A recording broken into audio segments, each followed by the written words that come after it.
Hey, what's up, church family, and welcome back to our devotional series, The Road to the Resurrection, where we're taking just a few minutes to talk to you about different events in Jesus' life and ministry leading up to ultimately his crucifixion and resurrection for the sins of the world.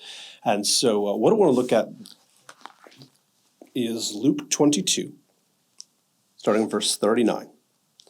It says, "And he came out and went, as was his custom, to the Mount of Olives, and the disciples followed him. And he came to the place. He said to them, 'Pray that you may not enter into temptation.' And he withdrew from them about a stone's throw and knelt down and prayed, saying, 'Father, if you are willing, remove this cup from me. Nevertheless, not my will, but yours be done.' And there appeared to him an angel from heaven, strengthening him. And he, being in agony, he prayed more earnestly, and his sweat became like drops of blood falling down to the ground. And when he rose from prayer, he came to the disciples, found them sleeping for sorrow, and he said to them, 'Why are you sleeping? Rise and pray that you may not enter into temptation.'" So this is really at the end of Jesus' ministry, his last few hours as a free man. This is kind of his final chance to turn back, to turn away from the mission, the plan that God has set for him to fulfill. This is his chance.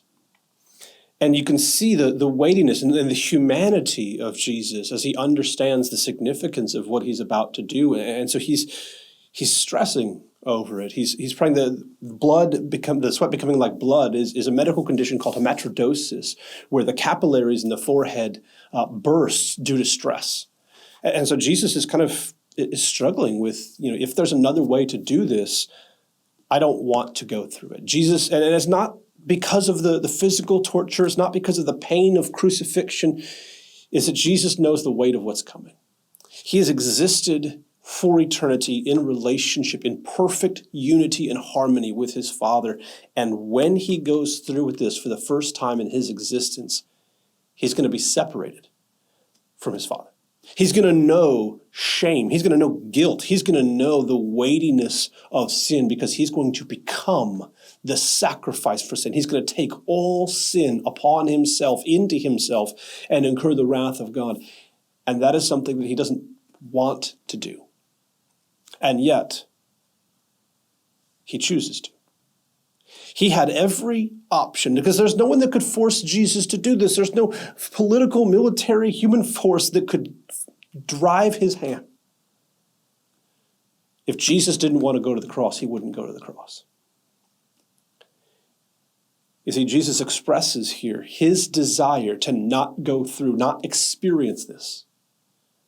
And then immediately, he expresses his greater devotion to the will of God. Not my will, but yours be done. Jesus expressed in the last hours of his life, knowing what was coming, his heart, and more importantly, his willingness to surrender what he would choose for himself over what God has called him to do. But what we see here is that Jesus spends his last hours as a free man praying, with the actual weight of the world on his shoulders, knowing the pain and the struggle and the hardship that was coming upon him. In the most stressful time of his life, Jesus prays. Jesus does, as an example for us, what we should do when things get hard, when life gets rough. He sets this example that when things are challenging, when we don't know what to do, when we are overwhelmed and stressed, when we're feeling anxious, our response to that should be, as Jesus is, to pray. He goes to his Father.